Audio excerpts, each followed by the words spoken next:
तो क्या था ये जंगल राज? क्योंकि क्रिटिसिज्म ये है कि 20 साल से जंगल राज बोल बोल के बीजेपी वोट ले रही है। डॉक्टर के क्लिनिक में घुस के उसे गोली मारी जाती और उसके बाद एक साथ 20 डॉक्टरों को फोन किया जाता है, जिसमें मैं और मेरे पिताजी भी हैं, और सीधा बोला जाता है कि उसको गोली मार दी है शाम में 7 बजे, कल शाम को 10 लाख रुपया पहुंचा देना, नहीं तो नंबर तुम्हारे बाप का लगेगा। सीरियसली? मुझे I am my self an example. Politics में मेरे आने का रीजन सबसे बड़ा कैपिटल पटना में मेरे पर राजनीति में मेरा आने का कोई मतलब नहीं था। 2002-3 में a former MP who was lodged in a jail, he was also a don but close to us. मुझे जेल में बुलवाया जाता है रात में 9:30 बजे, और जेल के अंदर उस क्रिमिनल को बुलाया जाता है जिसने मुझे फोन करके धमकी दी। वो भी जेल से फोन आया था आपको? हाँ, जेल से फोन आया था। अब उस क्रिमिनल को भी जेल के अंदर ही बुलाया जाता है, एमपी साहब बुलवाते हैं क्योंकि he was a bigger don. अच्छा।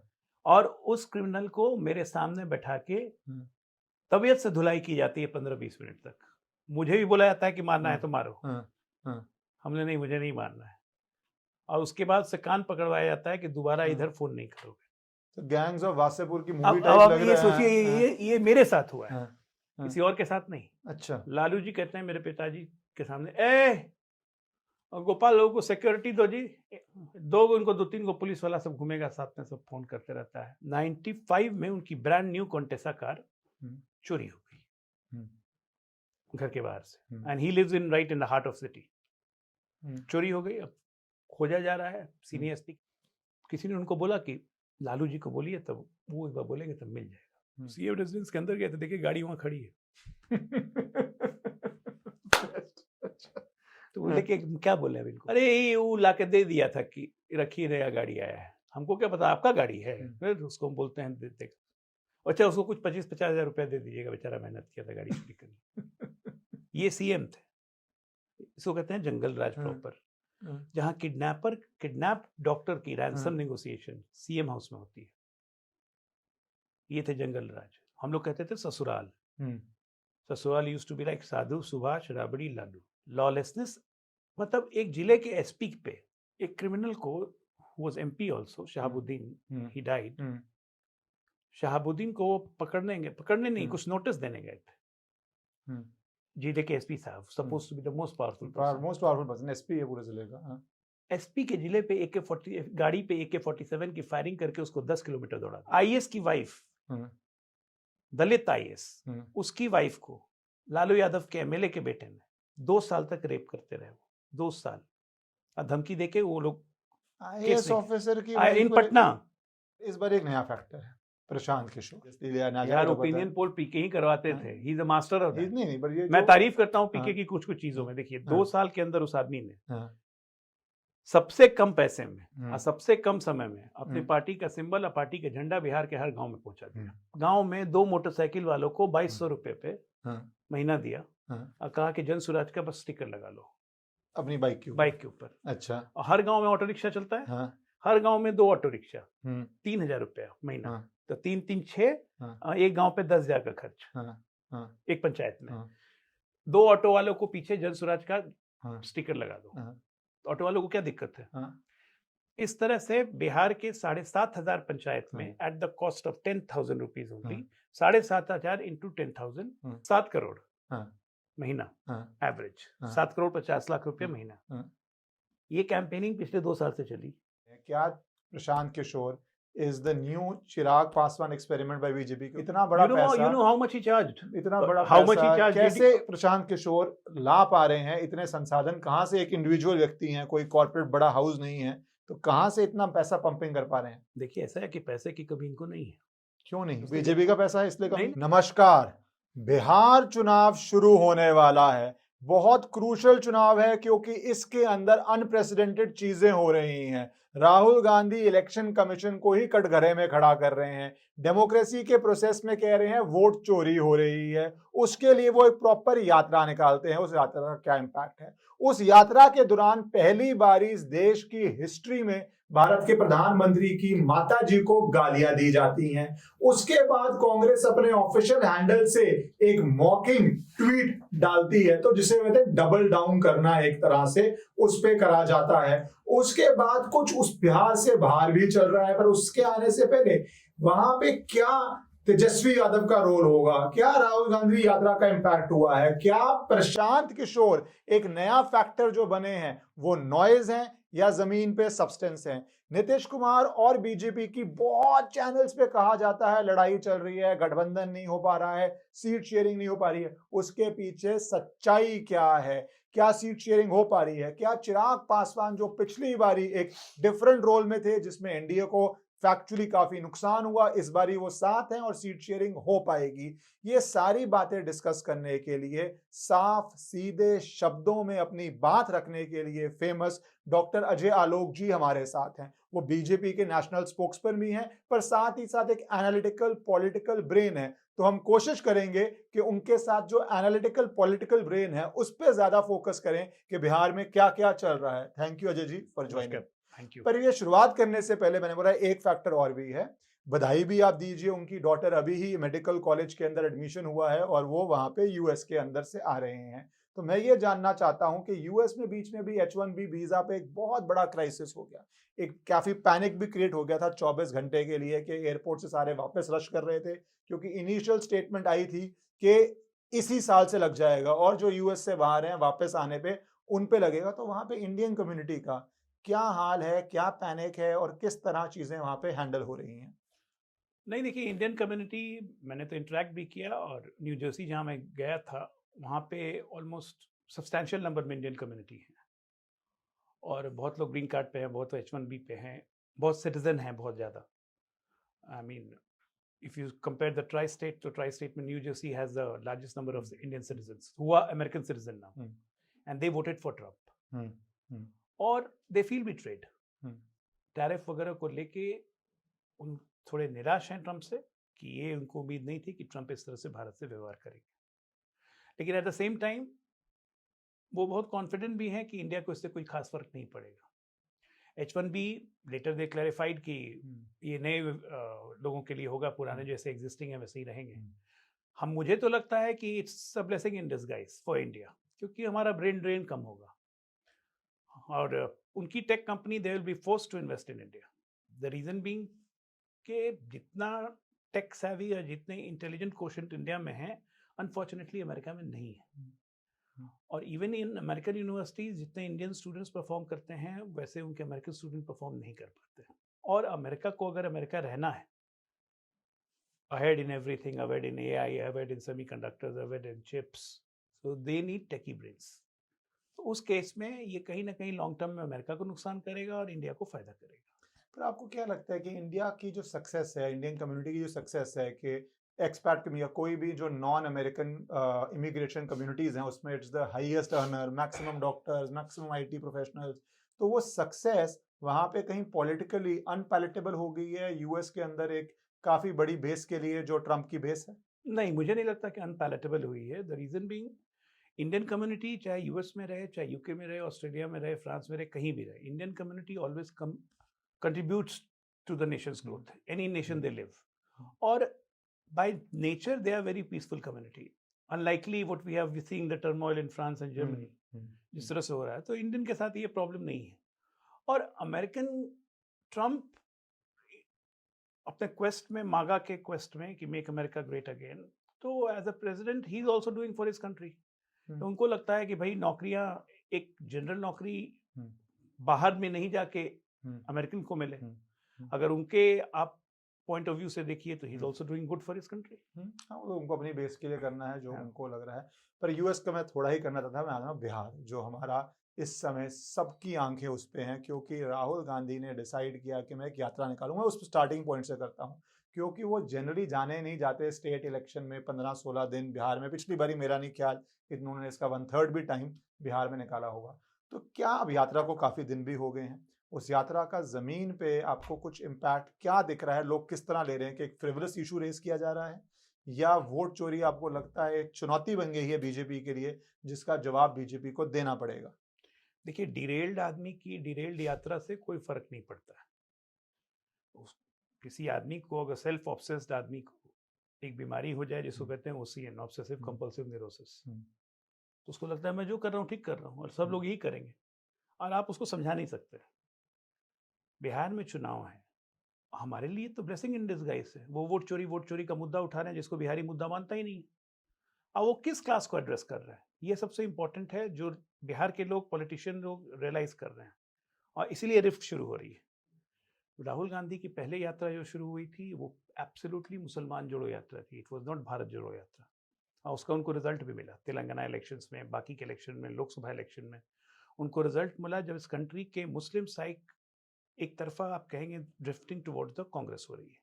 बिहार में ये उसी का एक्सटेंशन था। और उसके पीछे बैकड्रॉप ये है कि भाई लालू यादव के ग्रोथ के पहले तो कांग्रेस ही थी।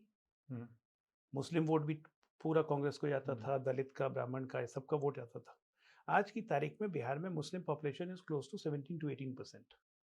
कांग्रेस को ये लगता है, राहुल गांधी जी को लगता है, उनके लेफ्टिस्ट सोर्सेस को ये लगता है, प्लस उनके जितने थिंक टैंक हैं उनको ये लगता है कि अगर ग्रेविटेट कर गया मुस्लिम कांग्रेस की तरफ, क्योंकि ये बार बार हर जगह बोला जा रहा है कि मुसलमानों की लड़ाई कांग्रेस ही लड़ रही है बीजेपी से, चाहे वो बिहार हो चाहे यूपी हो, तो ये शिफ्ट कर गया, तो ये 17% वोट अगर शिफ्ट करता है तो कांग्रेस विल स्टैंड।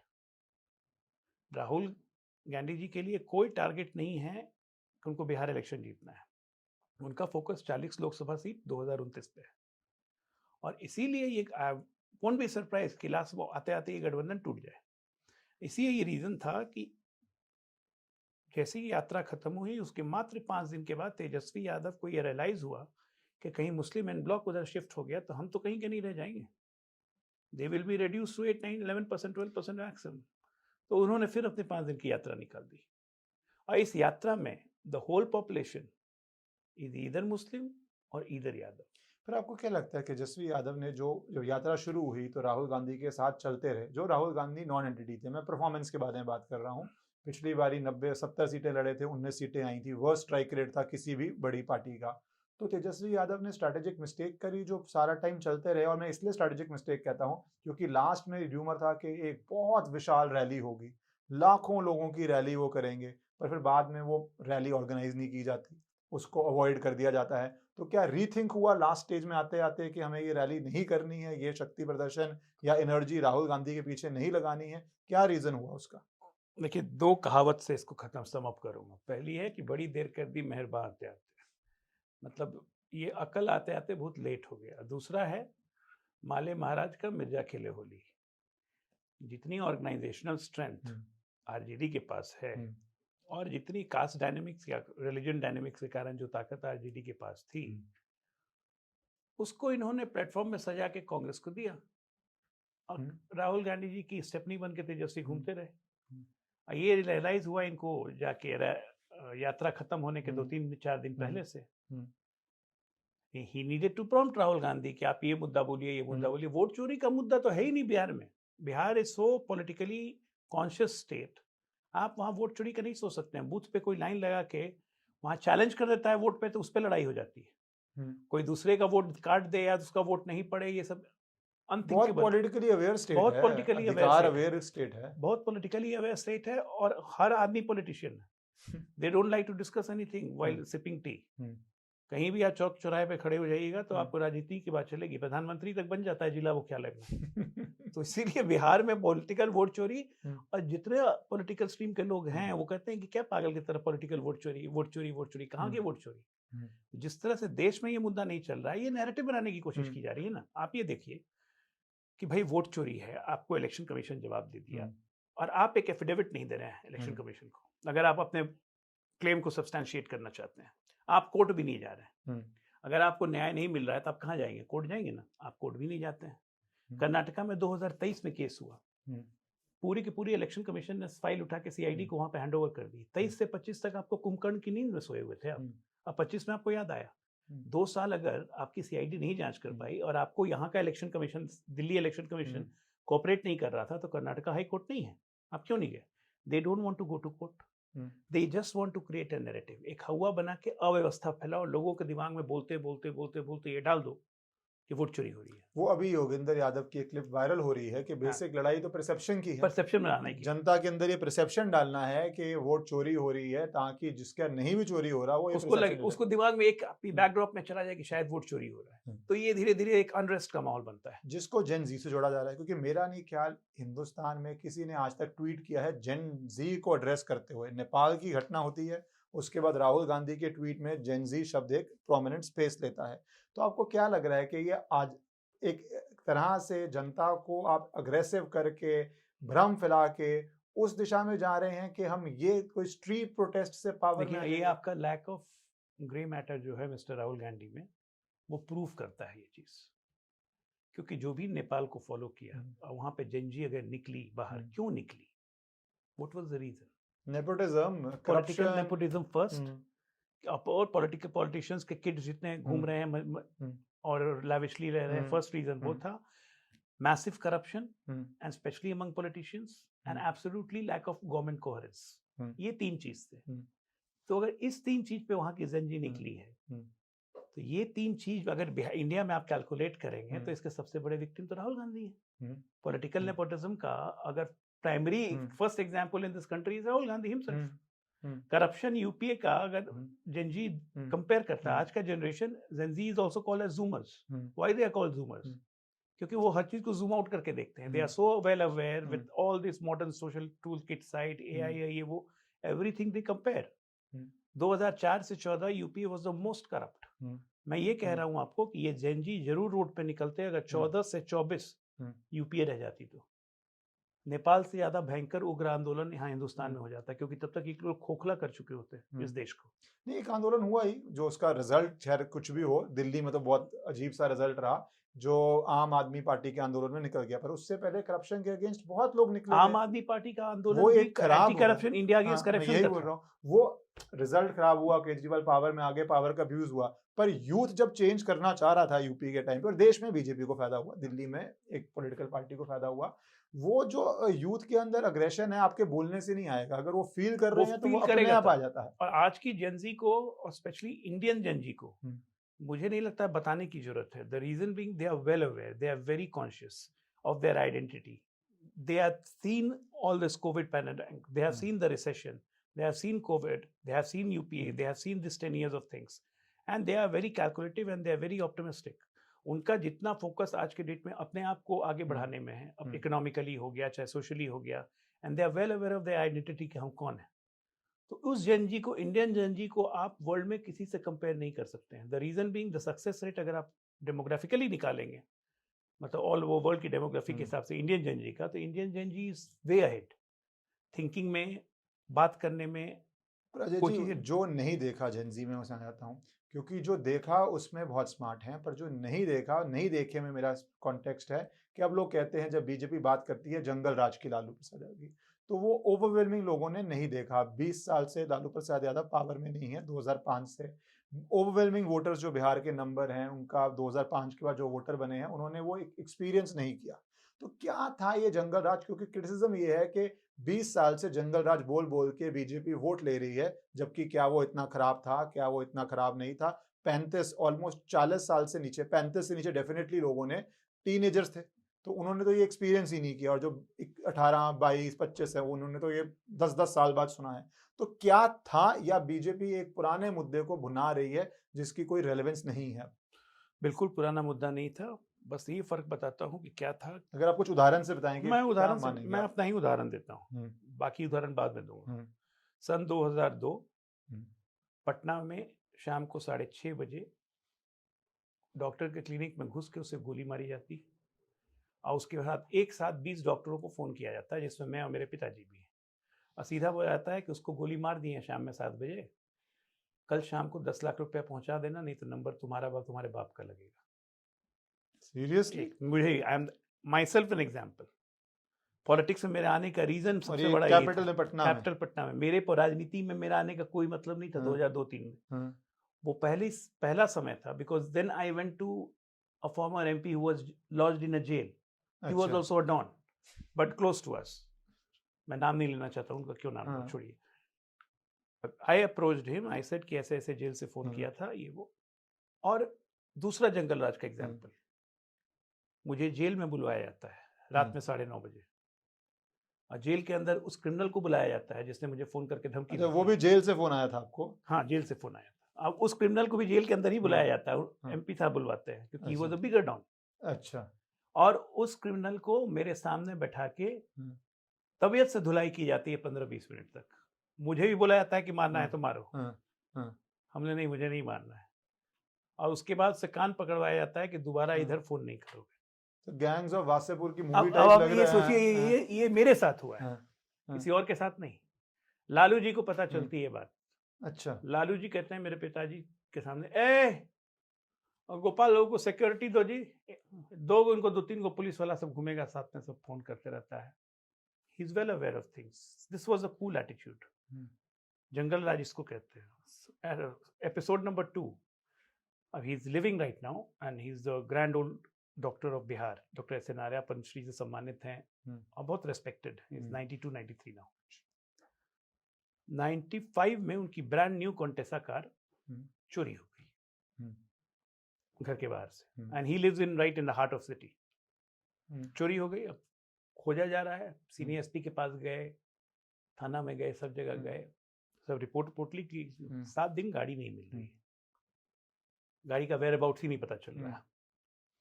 किसी ने उनको बोला कि लालू जी को बोलिए, तब वो एक बार बोलेंगे तब मिल जाएगा। He went to chief ministers residence, senior most doctor थे, लालू जी जानते थे, बुला लिए। सीएम रेजिडेंस के अंदर गए तो देखिए गाड़ी वहां खड़ी है। तो बोले कि क्या बोले अब इनको? बोले कि मेरी गाड़ी चोरी हो गई थी, देखिए यहीं खड़ा है, हम उसी के लिए आए थे।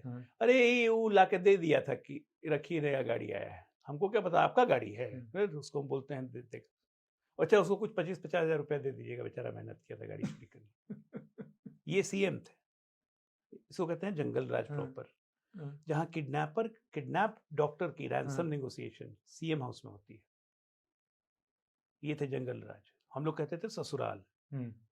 ससुराल used to be like Sadhu, Subhash, Rabri, Lalu. ये सरकार चलती थी। कैन यू बिलीव इट कि 2005 में जब नीतीश कुमार सरकार में आए तो मुख्यमंत्री सचिवालय में एक फैक्स नहीं था। 2005 में फैक्स नहीं था मुख्यमंत्री सचिवालय में। कंप्यूटर भूल जाइए, बहुत दूर की चीज थी। फैक्स नहीं था।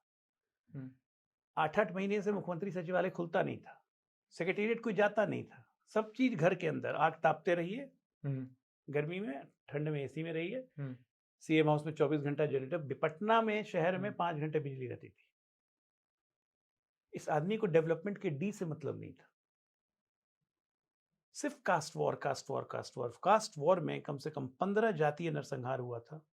मतलब एक गांव पे अटैक करता है 500 आदमी। आप सोचिए कि बच्चों को, बूढ़ों को, औरतों को स्तन काट लेना, किसी का गर्दन काट देना। एक से एक लगभग 15 से 20 नरसंहार हुए, सीरीज ऑफ नरसंहार।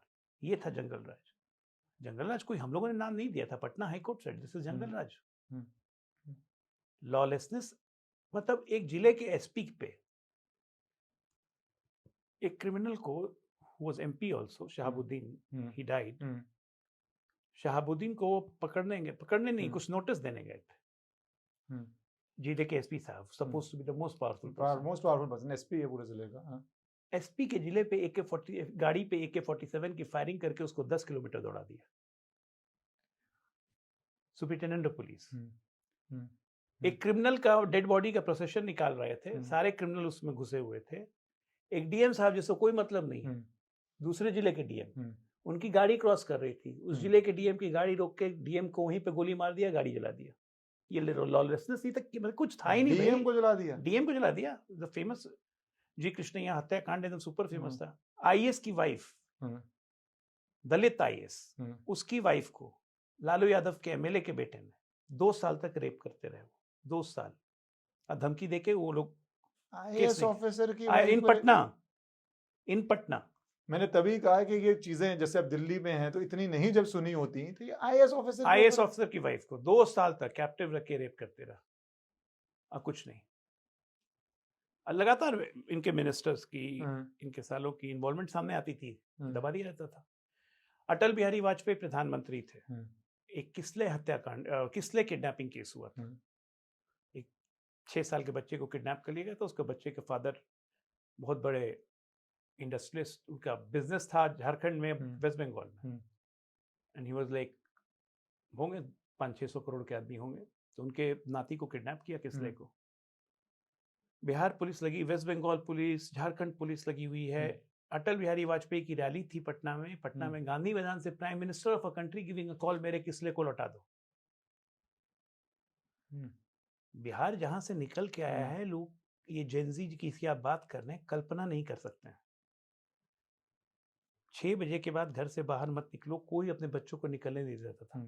मेरी बेटी 2005 तक 4 साल की थी, वो घर के कैंपस के बाहर नहीं निकली। आपको क्या लगता है, बिकॉज जैसे आपने अपनी डॉटर का एग्जांपल दिया या उस जनरेशन का एग्जांपल दिया जो अब 20s में है, अर्ली 20s में, आपको लगता है उनके अंदर ये मेमोरी है या ये सब बातें है? मेमोरी मतलब है, मेमोरी मेमोरी है पेरेंट्स की और बच्चों की। पेरेंट्स बताते हैं, जैसे मैंने बताया हुआ है, मैंने बताया हुआ है, तो मेरे और जितने फ्रेंड्स हैं सब अपने पेरेंट्स को, सब बच्चों को बताया हुआ है। भाई जो केपेबल थे उन्होंने तो बच्चों को बाहर भेज दिया, जो केपेबल नहीं है वो क्या करेगा, उसको तो वहीं रहना है, वहीं पढ़ना है। और ये तोड़ने, ये शैकल्स तोड़ने में Nitish Kumar took 3 to 4 years। Organise crime का रैकेट था पूरा बिहार। जैसे आप बता रहे हैं एक पैरेलल पुलिसिंग सिस्टम है, अगर आपको थ्रेट आई, आप लकी थे, मैं एक तरह से बोलूंगा कि आप एक ज्यादा पावरफुल डॉन को जानते थे तो आप जा पाए।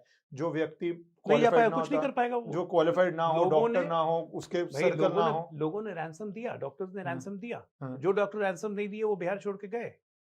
कितने बिजनेस एस्टैब्लिशमेंट बंद हो गए, सब देहरादून इधर उधर भाग गए।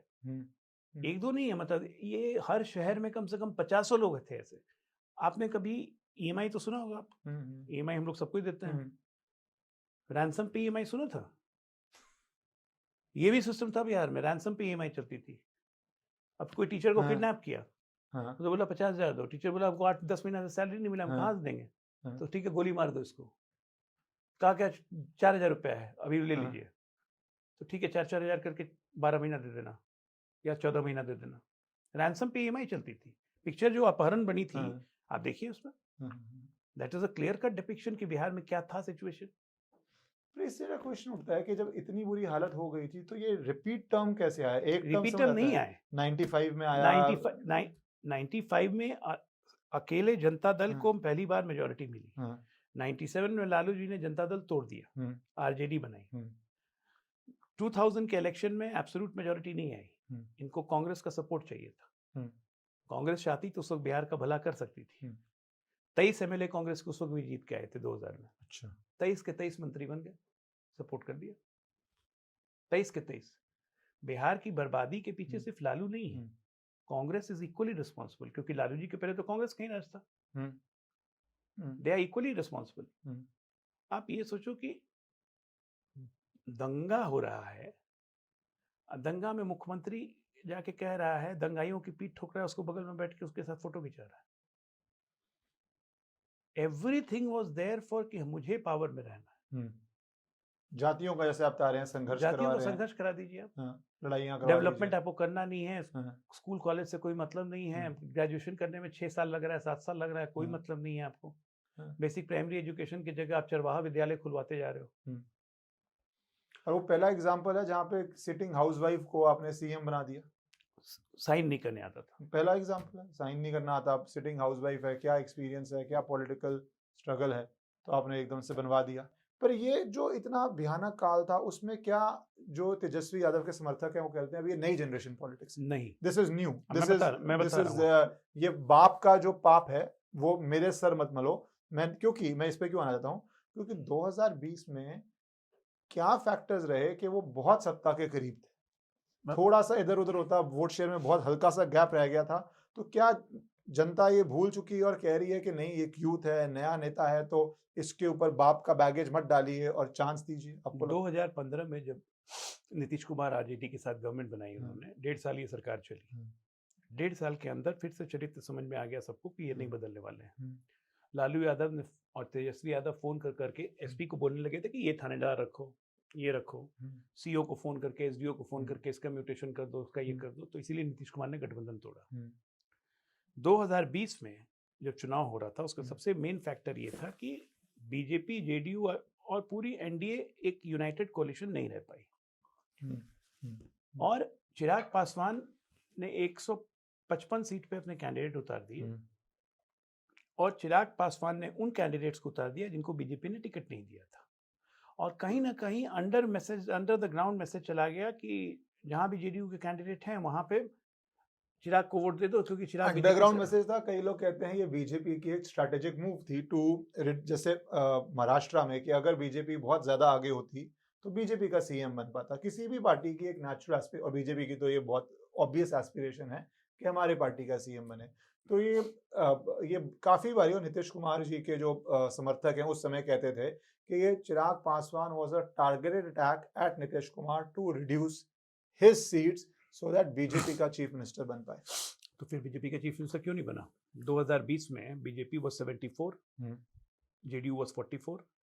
बीजेपी को सीएम बनाना चाहिए, क्योंकि वो सत्ता से काफी दूर थी। जैसे अब महाराष्ट्र के अंदर हुआ, बीजेपी टेक्निकली 51% पे नहीं है, बट इतनी सामने है कि निर्दलियों के साथ ही बन जाएगी। तो वो नहीं, मैं इसके आगे की बात बता रहा हूँ आपको। 74-44 नीतीश कुमार रिफ्यूज्ड। नीतीश जी ने बाहर आके कह दिया कि मैं मुख्यमंत्री नहीं बनूंगा, और उन्होंने बीजेपी को सीधा मैसेज दिया कि आप अपना सीएम बना लीजिए। It was prime minister Narendra Modi. I am a privy to that. Prime minister ने खुद कहा कि नहीं, चुनाव आपके नेतृत्व में लड़ा गया है, आप ही हमारे मुख्यमंत्री रहिएगा। ये बीजेपी ने 2000 में भी किया, 2020 के इलेक्शन में भी किया, 23 में जब ये फिर गठबंधन तोड़ के वापस आए, उसके बावजूद भी नीतीश कुमार के उस वक्त भी उन्होंने कहा कि हम नहीं बनेंगे, आप अपना मुख्यमंत्री बना लीजिए। प्रधानमंत्री जी ने फिर कहा कि नहीं, मुख्यमंत्री आप ही बनिए। तो इस बारी भी क्या प्रधानमंत्री जी ये कहने वाले हैं? अब ये तो प्रधानमंत्री जाने, उनकी बात मैं नहीं कर सकता हूँ। जो वो कर चुके हैं वो मैं जानता हूँ, अब वो क्या करेंगे तो ब्रह्मा भी नहीं जानता। प्रेडिक्शन तो बहुत डेंजरस काम है। तो और उस वक्त हारने का मेन रीजन ये था कि ये जो अंडर करंट गया, उसके कारण बीजेपी को भी नुकसान हुआ, जेडीयू को भी नुकसान हुआ। और नहीं तो अगर चिराग नहीं लड़ते, Chirag was able to secure 11.2% vote. आप जोड़ दीजिए, हमारे में 40% वोट हमारे थे, 39.1% वोट महागठबंधन को था, 11.2 हमारे में जोड़ दीजिए चिराग का, जरा हम 51% से ऊपर भाग गए, 2/3 मेजॉरिटी। और आज यही होगा, इस बार यही होने जा रहा है। पर इस बार एक नया फैक्टर है, प्रशांत किशोर। आप फैक्टर मानते हैं उनको? आपसे पूछना पड़ेगा, क्योंकि देखिए ये सोशल मीडिया का कमाल नहीं कमाल नहीं है, क्योंकि जो कुछ ओपिनियन पोल्स आ रहे हैं, ओपिनियन पोल्स को कितना सीरियसली लिया ना जाए। यार ओपिनियन पोल पीके ही करवाते थे, he is a master of that. नहीं, पर ये मैं तारीफ करता हूं पीके की कुछ चीजों में। देखिए 2 साल के अंदर उस आदमी ने सबसे कम पैसे में और सबसे कम समय में अपनी पार्टी का सिंबल और पार्टी का झंडा बिहार के हर गांव में पहुंचा दिया। आप जानते हैं इसकी स्ट्रेटजी क्या थी? बड़ी सिंपल स्ट्रेटजी थी, क्योंकि यही काम वो करते हैं। उन्होंने हर गांव में 2 मोटरसाइकिल वालों को 2200 रुपए पे महीना दिया और कहा कि जन स्वराज का बस स्टिकर लगा लो अपनी बाइक के ऊपर। अच्छा। और हर गांव में ऑटो रिक्शा चलता है, हर गांव में 2 ऑटो रिक्शा, 3000 रुपया महीना, तो 3-3 6, एक गांव पे 10,000 का खर्च एक पंचायत में। 2 ऑटो वालों को पीछे जन स्वराज का स्टिकर लगा दो, ऑटो वालों को क्या दिक्कत है? इस तरह से बिहार के 7,500 पंचायत में at the cost of 10,000 rupees only, 7,500 into 10,000, 7 crore महीना एवरेज, 7 करोड़ 50 लाख रुपए महीना। ये कैंपेनिंग पिछले 2 साल से चली। टीवी में ऐड देते हैं, हर महीना टीवी का ऐड कम से कम 25 करोड़ लगता है, तब भी गांव-गांव में नहीं पहुंच पाता। पर सवाल फिर वहां पे भाजपा पे, ये 7,500, एक मिनट, ये 7.5 करोड़ में महीने में 2 साल से करते करते इस आदमी ने अपना झंडा और अपना सिग्नेचर और अपना सिंबल हर गांव में जता दिया। देखिए इस पार्टी के पास कोई बेस वोट नहीं है। बीजेपी है अपनी विचारधारा के कारण, उसका एक बेस वोट है, एस्टैब्लिश पार्टीज का बेस वोट है, एस्टैब्लिश पार्टी का, जेडीयू का। पर सवाल ये आता है फंडिंग। जैसे अब लोग कह रहे हैं क्या Prashant Kishor is the new Chirag Paswan experiment by BJP, क्योंकि इस कैलकुलेशन पे भी अगर आप मानिए तो मोटा मोटा 2 साल में 150 करोड़ तो इसका ही हो गया। आप बाकी चीजें जोड़ी है तो कई लोग कहते हैं 300-400 करोड़, इतना बड़ा पैसा। You know how much he charged? इतना बड़ा पैसा कैसे प्रशांत किशोर ला पा रहे हैं? इतने संसाधन कहाँ से? एक इंडिविजुअल व्यक्ति हैं, कोई कॉर्पोरेट बड़ा हाउस नहीं है, तो कहाँ से इतना पैसा पंपिंग कर पा रहे हैं? देखिए ऐसा है कि पैसे की कभी इनको नहीं है। क्यों नहीं है ऐसा? इसलिए क्योंकि ये काम बीजेपी का पैसा है इसलिए नहीं, आईपैक इनकी फर्म जो है, that IUPAC firm is a registered firm. IUPAC के फर्म में ही इनका कम से कम 8-9 हजार करोड़ तो आईपैक के पास है, officially white, 9,000 officially white, because he has been charging that. He charged for JDU campaigning, he charged 2015, he charged JDU 150 crores. YSR का काम करने गए, साउथ में सबका काम किया, ममता बनर्जी का काम किया, सबसे चार्ज किया है। इसको पैसे की क्या दिक्कत है? दूसरा कि कोई भी नया पॉलिटिकल फोर्स निकलने लगता है तो उसको जेडीयू से 150 करोड़ चार्ज किया 150 2015 में। हाँ। और वो तो आधी सीटें लड़ रही थी तब अ, अगर जो पूरा बंगाल का कैंपेन है या पूरा बंगाल का कैंपेन, पूरा आंध्रा का कैंपेन, पूरा फुल कैंपेन है, कांग्रेस के लिए कैंपेन किया 2017 में। हाँ, तो आपको क्या लगता है कि फ्री में कर रहा था क्या? नहीं फ्री में नहीं, but the scale of money is scale of money and he is getting money also. Now he has got good terms with everyone. तो 50 करोड़ कोई भेज देगा, 25 करोड़ कोई भेज देगा, कोई कुछ भेज देगा। उदय सिंह फॉर्मर बीजेपी के एमपी थे, 3 टर्म एमपी रहे हैं, एनके सिंह के भाई, वो अभी प्रेसिडेंट है जन स्वराज के, बिहार के। Now he is person alone worth more than 10,000 crore. तो क्यों नहीं देंगे पैसा? पर क्या ये फैक्टर बन रहे हैं पैसे के साथ? क्योंकि ओपिनियन पोल्स में अब लोग देखिए, कह रहे हैं his- 11% his- से 14% No way. सीएम प्रेफरेंस की बात ये है। रेफरेंस बहुत दूर की बात है, और उतना वोट ही नहीं मिलेगा। वोटिंग के लिए लोग मान रहे हैं क्योंकि चुनाव पिछला बहुत टाइट था। हर चुनाव पिछले चुनाव से कोरिलेटेड नहीं है। गुजरात चुनाव 2017 बहुत टाइट हाँ, था। कोरिलेटेड नहीं है। 22 का क्या हुआ? नहीं को मैंने शुरू किया, कोरिलेटेड नहीं है। बट एक जैसे आपने कहा सोशल मीडिया पे, और आपने कहा निशान गांव-गांव तक पहुंचा दिया है, तो उसका आप क्या इम्पैक्ट देखते हैं? देखिए, मैं जीरो इम्पैक्ट, नहीं, वर्स इम्पैक्ट ऑन एनडीए और वर्स इम्पैक्ट ऑन इंडिया या Mahagathbandhan for that matter? Well it will be impact on, देखिए कोई भी इलेक्शन की अगर आप स्टैटिस्टिक्स निकालें तो अगर 3 लाख की कॉन्स्टिट्यूएंसी है तो बहुत वोट पड़ेंगे, बहुत अच्छा पोलिंग होगा बिहार में, तो it won't be more than 60%। तो दैट इज 1,80,000 का पोल हुआ। और पिछले 5 चुनाव के आप डायनामिक्स को सिंस 1995 से स्टडी करें तो जितने पोल होते हैं उसका 22 to 24% वोट वेस्ट होता है।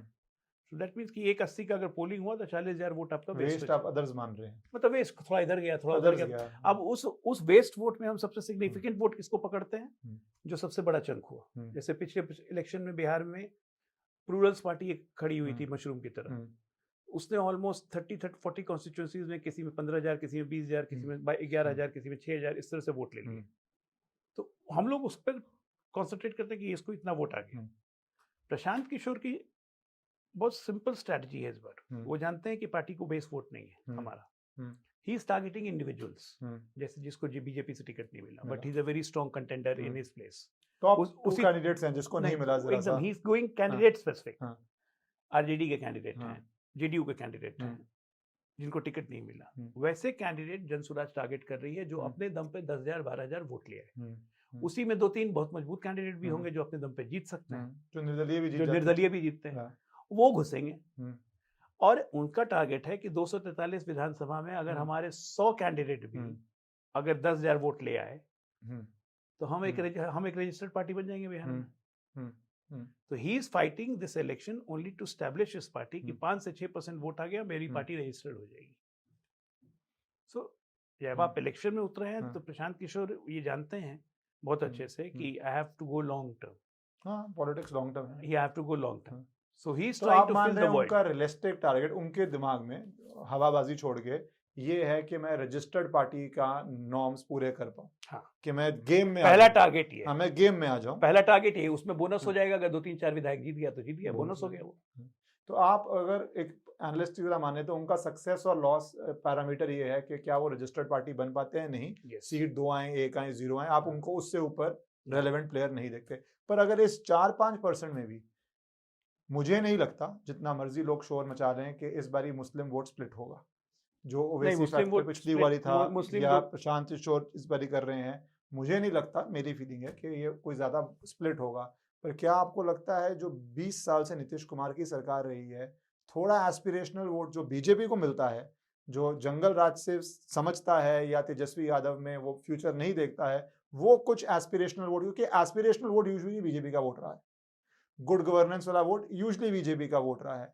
तो क्या वो वोट में आपको लगता है कि कुछ खतरा, 1%, 1.5% कुछ भी अगर वो ले गए, बिल्कुल तो वो प्रॉब्लम होगा बीजेपी को? प्रॉब्लम नहीं होगा, वो वोट लेंगे।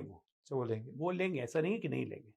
मैं हमेशा कहता हूं कि there are people in the society जो, ऐसा नहीं है कि या तो लोग आरजेडी की तरफ हैं या बीजेपी की तरफ है, वो बीच का जो कुछ 6-7% है जिसको हम लोग कभी कभी फ्लोटिंग वोटर्स कहते हैं या कुछ कहते हैं, जो कि बीजेपी से इंक्लाइन नहीं भी है लेकिन टीना फैक्टर के कारण बीजेपी को देता है, तो वैसे वोटर जरूर जाएंगे, इसमें कोई डाउट नहीं है। लेकिन एंड ऑफ द डे, जैसे मैं आपको 180 बता रहा था कि 180 में 40,000 वोट बर्बाद कर दिए, तो इफेक्टिवली वोट आपका 1,40,000 हो। नाउ एज एन एनडीए हमारी स्ट्रेटजी है कि उस 140 में हमारा 75,000 वोट रहे। हम उस स्ट्रेटजी पे आज की तारीख में संगठन में हमारा काम यही चल रहा है कि हमने आइडेंटिफाई किए कि 93,000 बूथ इस बार हो गए। 2020 में 72,000 बूथ थे, 72,300 कुछ बूथ थे। उसमें बीजेपी कैंडिडेट 101 कैंडिडेट और जेडीयू के कैंडिडेट सब मिला के पूरे एनडीए कैंडिडेट को दे वर अराउंड 4,800 बूथ्स, जिसमें हमें 20% से कम वोट मिला था। पिछले एक साल से हम स्ट्रैटेजिकली उस 4,800 बूथ्स पे काम कर रहे हैं कि हमारा ये वोट 20 से बढ़ के, क्योंकि वो एसेंशियली ज्यादातर डोमिनेटेड थे मुस्लिम या यादव डोमिनेटेड, मुस्लिम डोमिनेटेड। हमारा पिछले एक साल तो सुना जरा आपने वोट ही काट दिए। नहीं, वोट काटे नहीं, मतलब राहुल गांधी वो तो अलग स्टोरी है कि आपने तो वोट ही काट दिए। वो अलग स्टोरी है, वो उसकी स्टोरी बताता हूँ मैं आपको, स्टोरी क्या है। तो हम पिछले एक साल से इस पे काम कर रहे हैं कि हमारा यहाँ पे वोट शेयर कम से कम 40 to 45% पहुंचे, and we are gaining grounds, good grounds. Vote काटने की स्टोरी ये है कि 7 लाख नाम रिपीटेड थे, वो डिलीट कर दिया इलेक्शन कमीशन ने। 36 लाख आदमी, अब ये घर आपका है इश्करण भंडारी का, इस घर पे 35 वोट हैं मोहम्मद सुलमान, मोहम्मद अरफान, रहीना बेगम, सहीना बेगम, जब यहाँ पे आया बीएलए के साथ, बीएलओ जहां भी घूमा है बीएलए के साथ घूमा है बिहार में, ताकि फर्दर कोई एस्पर्शन कास्ट नहीं कर सके। पूछा इश्करण भंडारी से कि ये लोग कहाँ रहते हैं आपके घर में, आपने कहा ये कौन है, मैं जानता ही नहीं। अब उनको आप नोटिस कहाँ सर्व करेंगे, क्योंकि उन्होंने जो पता दिया है वो गलत है, वोटर लिस्ट यहाँ पे रजिस्टर्ड है। ऐसे नाम काटे गए थे, ये 36 लाख नाम आ गए। आप सोचो 36 लाख एक संख्या होती है, 36 लाख में 36 आदमी प्रोटेस्ट करने नहीं आया, एक महीना भी इनके नाम कटे हुए। ये थे बांग्लादेशी, 3600 आदमी खड़ा हो जाए, मैदान भर जाता है, रोड जाम हो जाती है। ये थे बांग्लादेशी, ये थे घुसपैठिया जिनको हम कह रहे हैं, जिनका नाम वोटर लिस्ट में चढ़ा हुआ है। एक आदमी क्लेम करने नहीं आया, बल्कि नाम कटवाने के लिए चुनाव के पास ज्यादा एप्लीकेशन गए हैं, क्योंकि वो लोग अब डर रहे हैं जिनका वोट वहां गांव पे भी है, दिल्ली में भी है, गांव पे भी है, बॉम्बे में भी है, उन्होंने एप्लीकेशन भेज दिया कि मेरा वोट वहां से काट दीजिए। डुप्लीकेसी ऑफ वोटर्स तो 7 लाख चुनाव आयोग ने किया, 1.5 लाख और आ गया। ये इस देश की वैसे भी मैं देख रहा हूँ ऑलमोस्ट 19 से शुरू हो गई है कि कोई भी बात हो हम डॉक्यूमेंट्स नहीं दिखाएंगे, चाहे एनआरसी हो, सीए हो, कागज नहीं दिखाना है, चाहे वक्फ हो, कागज नहीं दिखाना है, ओनरशिप कैसे हुई, आदत नहीं थी ना, इलेक्शन राइट है, कागज नहीं दिखाना है, आदत नहीं थी। इश्करण जी समझिए, पर ये बहुत डेंजरस ट्रेंड है एज अ नेशन, हम ये राइट मान रहे हैं कि बिना कागज के हमारे सारे अधिकार। ये अफीम चटाई गई है पिछले 70 साल से, अब ये अफीम की आदत पड़ गई है। जब ये आदत को ब्रेक कर रहे हैं, शैकल्स हम ब्रेक कर रहे हैं, तो उसमें रेजिस्टेंस होता है। क्योंकि जैसे जो हमारा सबसे एक बड़ा खतरा था रेड कॉरिडोर का, जो बहुत सक्सेसफुली टैकल हुआ है पिछले 10 साल में, इनफैक्ट बचा ही नहीं है, वो के साथ मुझे लगता है अब सबसे बड़ा खतरा ये हो गया कि लोगों को ये सिखाना या बताना या इस पे कंसेंसस बनना कि भैया आपको बेसिक डॉक्यूमेंट्स तो दिखाने पड़ेंगे। ये किस तरह की डिबेट हो सकती है कि एनआरसी हो तो कागज नहीं है, नहीं उसके बाद तो कहेंगे कागज कहां से लाएंगे, नहीं नारा है ये, कागज नहीं दिखाएंगे। वक्फ के अंदर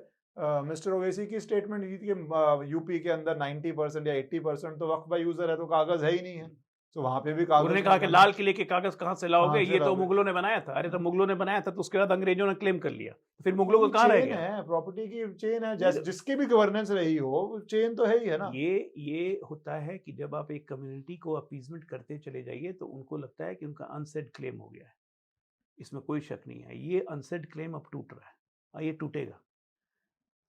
आपका वोटर SIR पूरे कंट्री में होना शुरू होगा, आप देखिएगा प्रोटेस्ट बढ़ेंगे। वेस्ट बंगाल में वायलेंट हो जाएगा, केरला में वायलेंट होगा, तमिलनाडु में वायलेंट होगा। जहां जहां इन लोगों की गवर्नमेंट है वहां गवर्नमेंट सपोर्ट करेगी एनार्किस्ट को।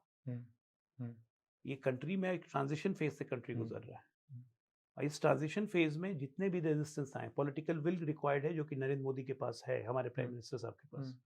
ये करना है तो करना है। देश अब ऐसे बनाना कंट्री की तरह नहीं चलेगा, चलना भी नहीं चाहिए। You have to have the basic norms. जैसे मैं इलेक्शन कमीशन में बहुत बारी बोलता हूँ, आप इतनी कंप्लेंट्स कर रहे हैं तो कोर्ट जाइए, कोई भी आप कंप्लेंट कोर्ट में रजिस्टर कीजिए।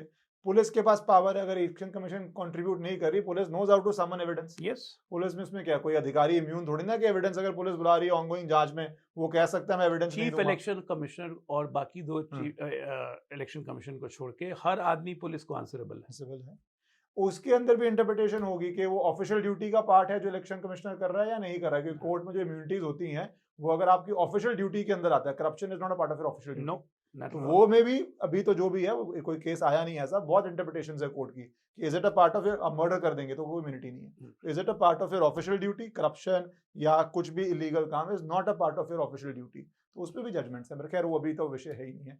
पर अब इसमें जरा, क्योंकि ये आपने जो कहा कि मुस्लिम वोट जुड़ रहा है, ये जुड़ रहा है सीट शेयरिंग को लेके, क्योंकि जैसे आपने कहा अभी भी नीतीश कुमार क्या वो सीएम कैंडिडेट हैं, कुछ लोग कहते हैं is too old, there is anti incumbency, क्या वो बीजेपी के लिए एक हैवी लोड टू कैरी हो गए हैं इंस्टेड ऑफ एक टाइम जो बीजेपी को पिछली बारी उनकी जो संख्या रही है, अगर हम उस पर चलें, क्योंकि एक टाइम पे he was a big face जिसमें कहा जाता है बीजेपी का वोट भी बढ़ाते थे।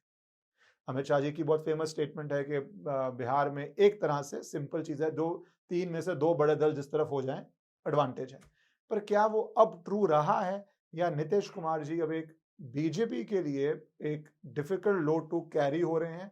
और साथ ही इसका मैं दूसरा भी कि क्या अभी तक एटलीस्ट सीट शेयरिंग असेंबली में JDU was the big brother, the big player, क्या इस बारी भी वो बड़ा भाई रहेगा? नहीं, JDU last time also we had the similar number of seats, 101 बाकी इक्वल ब्रदर था, पर इस बारी कहा जा रहा है कि वो रहेगा पोजीशन और नीतीश कुमार को आप देखिए सीट शेयरिंग कभी भी एनडीए में प्रॉब्लम ही नहीं हुई। जब भी एनडीए रहा कभी सीट शेयरिंग प्रॉब्लम नहीं, it was solve within 1 hour. लोग बैठते हैं, आप इतना आप इतना आप इतना, जैसे आपको एक बड़ा प्लेयर अकोमोडेट करना है, चिराग पासवान, और पिछली बारी भी जैसे बीजेपी 100 सीट्स पे आ चुकी है, लड़ी है, अब उसके अंदर और कोई उनका बड़ा गठबंधन का साथी मेरे ख्याल से छोड़ के नहीं गया है उस तरह से, तो नया प्लेयर जिसकी कुछ महत्वाकांक्षा होंगी, 50 हो या 40 हो या 30 हो, उसको अकोमोडेट करना, जब बीजेपी वैसे ही मेरे ख्याल से बेयर मिनिमम 100 सीटें 101 सीटें लड़ी है, तो वो प्रैक्टिकल डिफिकल्टी आप देखते हैं? क्योंकि एक र्यूमर ये भी चलता है कि क्या चिराग पासवान इस बारी भी इंडिपेंडेंट लड़ेंगे या एनडीए के साथ लड़ेंगे? चिराग इंडिपेंडेंट नहीं लड़ेंगे, चिराग बिल्कुल एनडीए के साथ ही रहेंगे, और मल्टीपल टाइम्स पे उन्होंने कहा है इस चीज़ को, और नीतीश कुमार के नेतृत्व में ही लड़ेंगे, ये भी चिराग कह चुके हैं, जो कि पिछली बार वो तैयार नहीं थे नीतीश जी के नेतृत्व में जाने के लिए। सिचुएशन 5 साल में बहुत बदल चुकी है। Politics is a dynamic thing, it changes every hour.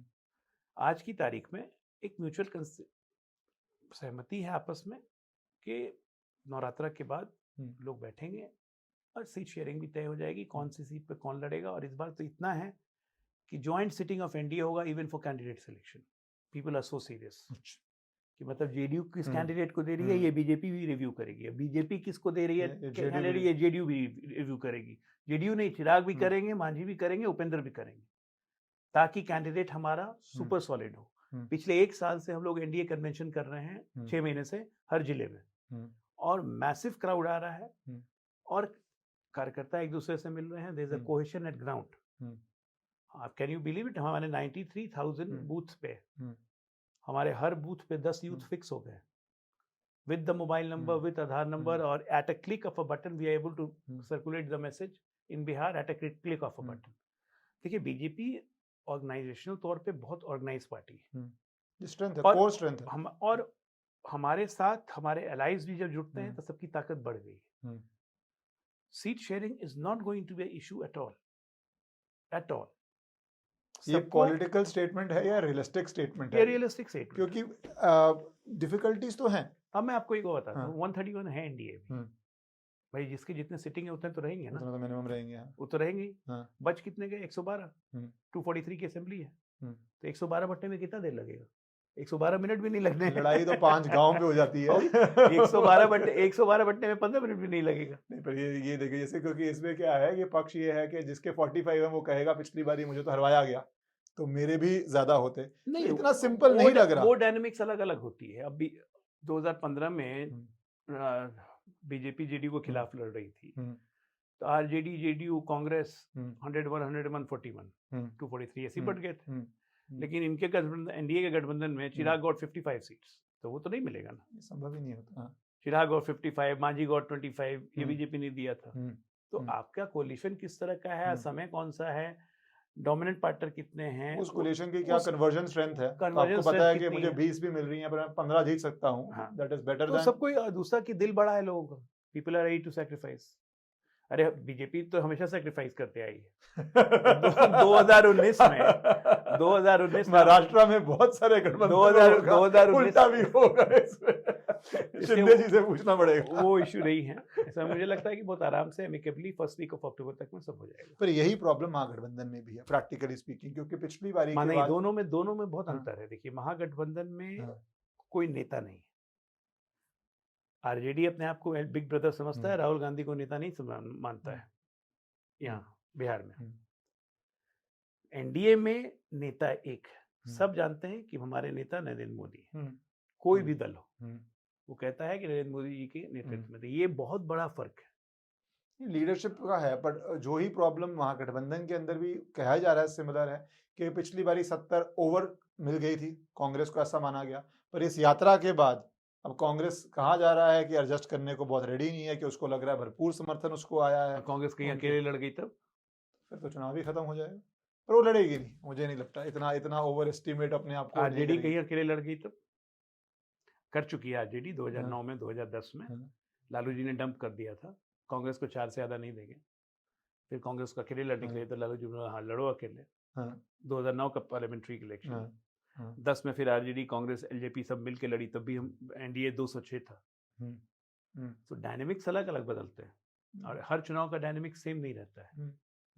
पर जो बिहार में अंतिम समय आने वाला, क्योंकि बिहार की कुछ परसिस्टेंट प्रॉब्लम्स हैं, माइग्रेशन जो आज भी इतने बड़ा टेन्योर एनडीए का रहा है, एम्प्लॉयमेंट, इंडस्ट्री डेवलपमेंट, इन पैरामीटर्स पे बिहार अभी भी जितना अच्छा बिहार के लोग बिहार के बाहर आके कर पा रहे हैं, उतना अच्छा बिहार के अंदर क्यों नहीं हो पा रहा है? नहीं, ये एक परसेप्शन है, आपको मैं बता रहा हूँ। बिहार में पिछले 15 साल में 20 साल में मैं कहूँगा, it has seen a tectonic shift as far as development and as far as changing the face of Bihar. You से बिहार अकेला राज्य है देश में, अकेला राज्य जहां हर गांव में हर घर में बिजली पहुंच गई है। बिहार अकेला राज्य है जहां हर गांव सड़क से कनेक्टेड हो गया है, जो कि 2005 के पहले कुछ नहीं था। Bihar has the best roads in country, highway Bihar के बेस्ट हैं।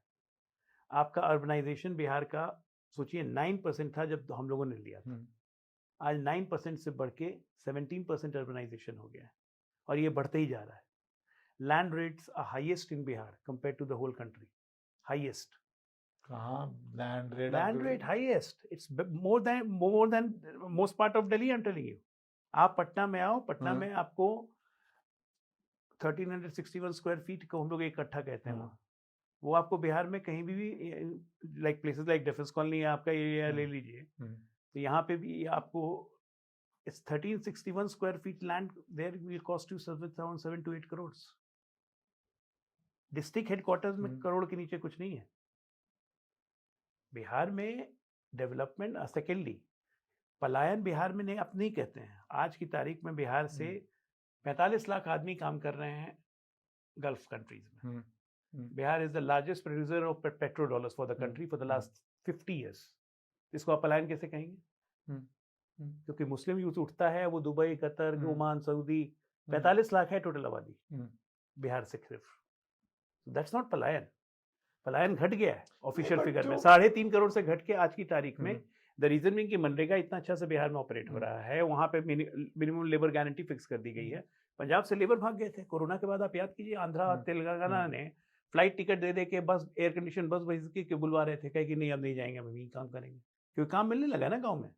आपको घर में काम करने के लिए आदमी हेल्पर नहीं मिलता है बिहार में। नहीं, पर पिछली बारी जो एक बड़ा दिक्कत बनी गया, एक बड़ा हिट स्लोगन गया तेजस्वी यादव था, वो था एम्प्लॉयमेंट को लेके।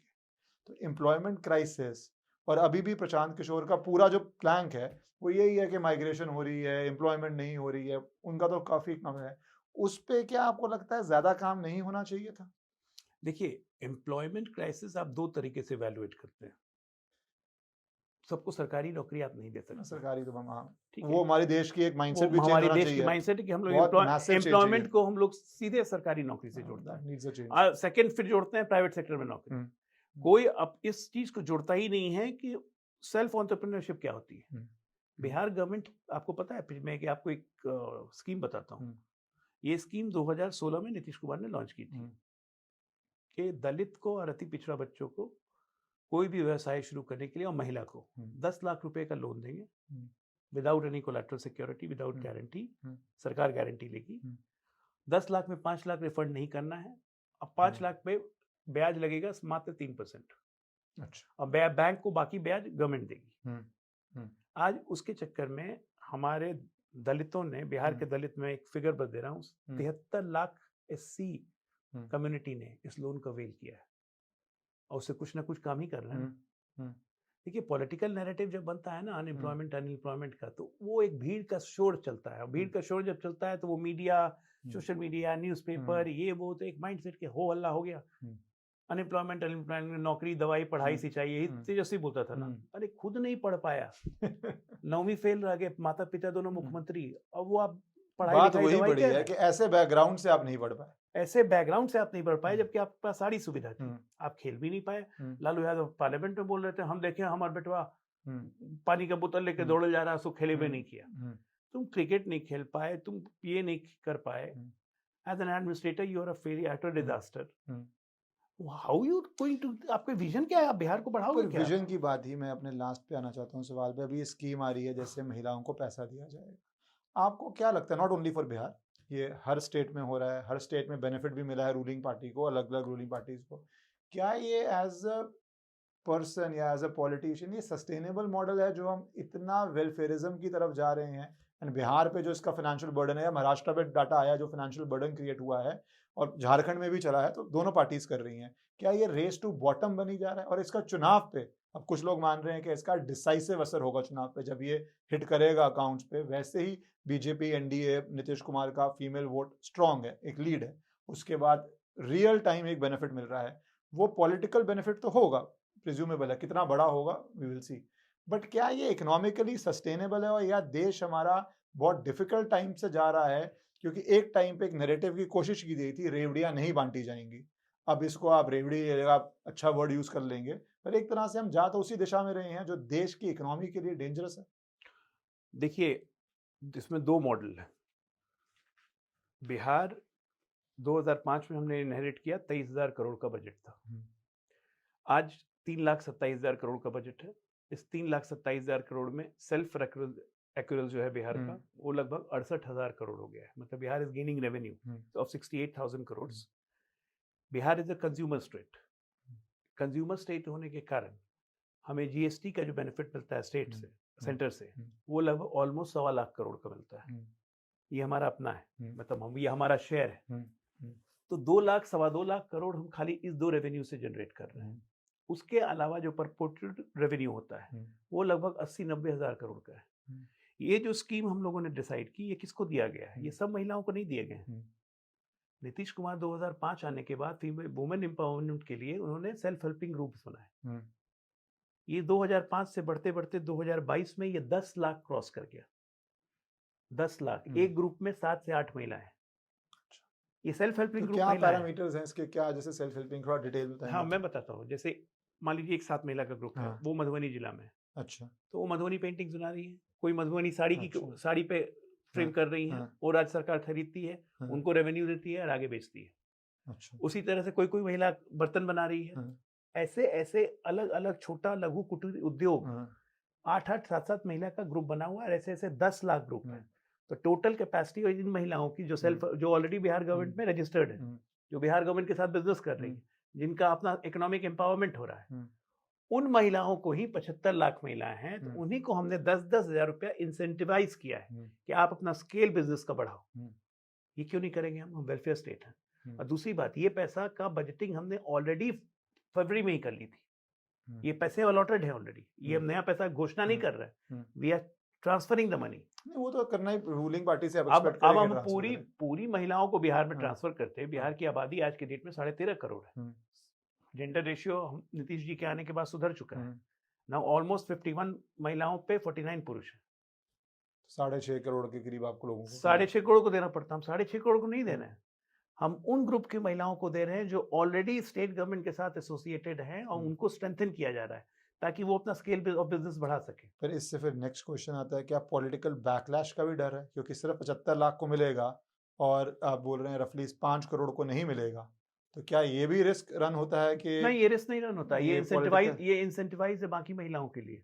सेल्फ हेल्प ग्रुप आप भी बना के आ सकती है। ये इंसेंटिव उन महिलाओं के लिए जो सेल्फ हेल्प ग्रुप में अभी तक नहीं आई है। भाई आज की भी तारीख में आपके जितने, मैंने कहा ना, अर्बनाइजेशन बढ़ा है, जो मिडिल क्लास है, लोअर मिडिल क्लास है, अपर क्लास है, भाई उनकी महिलाओं को तो जरूरत ही नहीं है। सेल्फ हेल्प ग्रुप, अगेन इसमें फिर एक कैच है, सेल्फ हेल्प ग्रुप जो बना महिलाओं का, ये सिर्फ SC ST अति पिछड़ा और उन महिलाओं का ग्रुप है जो कि बीपीएल कैटेगरी में आती है। इसमें से बीपीएल कैटेगरी से बहुत लोग बाहर निकल चुके हैं। तो ये बेसिकली डाउन ट्रॉडन के लिए ही काम था। और उस लोग को अगर आप 10,000 की सस्टेनेबिलिटी दे रहे हैं ताकि वो उस पॉवर्टी लाइन से ऊपर निकले रहे, तो मुझे लगता है ये बहुत अच्छा काम है। ये मॉडल अब देखिएगा एनडीए धीरे धीरे पूरे देश में फैलाएगी। This is for the real deserving people. वो 75 लाख महिलाएं जो अपने दम पे निकल के आई हैं बाहर, और उनको 10,000 रुपए का आप स्ट्रेंथनिंग कर रहे हो। तो एक ग्रुप में अगर मान लीजिए 7 महिलाएं हैं, 10,000 मिला, 70,000 मिला, तो 70,000 में वो अपने बिजनेस को और बढ़ा सकती हैं। तो उनका एक लॉन्ग टर्म में उनकी प्रॉफिटेबिलिटी बढ़ जाएगी। नहीं, वो जरूरी मेजर्स हैं, पर ओनली थिंग इज कि कौन से मेजर्स सपोर्टिव जरूरी हैं और कौन से एक्सेसिव वेलफेयरिज्म। कुछ लोग तो ये टर्म ही नहीं मानते कि भैया जितना मर्जी करो, there is nothing excessive, but economic balance करनी जरूरी है। मेरा मानना है, अब आप देखो debt to GDP ratio Bihar का अभी वन ऑफ द बेस्ट है कंट्री में, in spite of being a poor state. Debt to GDP ratio is only 36.2%। Look at Punjab, आप वेलफेयरिज्म उसको बोलते हो, डेट टू वेलफेयर आपने बढ़ा दिया सीधे 47% पे, which is beyond sustainable levels हैं। ये आप रेड लाइन पे क्रॉस कर रहे हैं। क्यों कर रहे हैं हम? केजरीवाल टाइप का आदमी पंजाब गवर्नमेंट के खर्चे से Z+ सिक्योरिटी लेके घूम रहा है, प्राइवेट प्लेन में चल रहा है। ये सब स्टेट एक्सचेकर पे लोड है ना। हमारे यहाँ आप ये सोचिए कि चीफ मिनिस्टर का हेलीकॉप्टर कोई नहीं यूज कर सकता है। बीजेपी वाले हम लोग हैं, हम लोग नहीं यूज कर सकते हैं। डिप्टी सीएम भी हेलीकॉप्टर तभी यूज करेंगे जब सीएम साथ में चलेंगे। तो खर्चा पे कंट्रोल्ड है हमारा। आप प्रोहिबिशन का हमें रेवेन्यू नहीं आता है बिहार में। प्रोहिबिशन से जो रेवेन्यू लॉस ऑलमोस्ट उस समय हुआ था 22,000 करोड़ का। आज प्रोहिबिशन पे भी मेरा सवाल, आप इतने जो ये टॉपिक्स हैं ये बिहार के बियॉन्ड के हैं, क्योंकि प्रोहिबिशन का एक्सपेरिमेंट बहुत जगहों पे चला। और देखिए पर्सनली स्पीकिंग, मतलब not my government view, I won't say this is an NDA view. My view, I am against prohibition, क्योंकि this doesn't apply in today's world. और बिहार में एक पैरेलल हमको इसका नहीं हमको हमारा हमसे को नुकसान हुआ इसका। हमें नुकसान हुआ है। 7.5 लाख लोगों पे केस चल रहे हैं। वो फैमिली कभी एनडीए को वोट देगी? और उसमें दलित और पिछड़े ही हैं। 7.5 लाख केसेस लोग पे लगे हुए हैं, 2 लाख से ज्यादा लोग जेल में बंद हैं। उनकी फैमिली कभी हमें वोट देने जा रही है? ये तो हमने दुश्मन बनाए हैं अपने। और जो माफिया है उनका तो काम चल ही रहा है, उनको हम पकड़ नहीं पा रहे हैं। दूसरे स्टेट में बैठे हुए कहीं और से ऑपरेट कर रहे हैं, बिहार में भेज रहे हैं। Plus revenue loss, parallel economy खड़ी हो गई 30,000 करोड़ की। प्लस रेवेन्यू लॉस है यूपी के अंदर। देखिए कितना रेवेन्यू बढ़ा है इससे। रेवेन्यू लॉस है। अब रीथिंक स्ट्रेटजी रिविजिट होती है। सीएम भी देख रहे हैं, स्ट्रेंथनिंग करने का, रिलैक्स करने का भी बहुत उपाय उन्होंने किया। अब तो काफी चीज कम किया है। तो ठीक है, सीएम रिविजिट करेंगे जब करना होगा। थैंक यू अजय जी, आपने इतना समय दिया और सारे विस्तार से टॉपिक्स को डिस्कस किया। धन्यवाद। Thank you.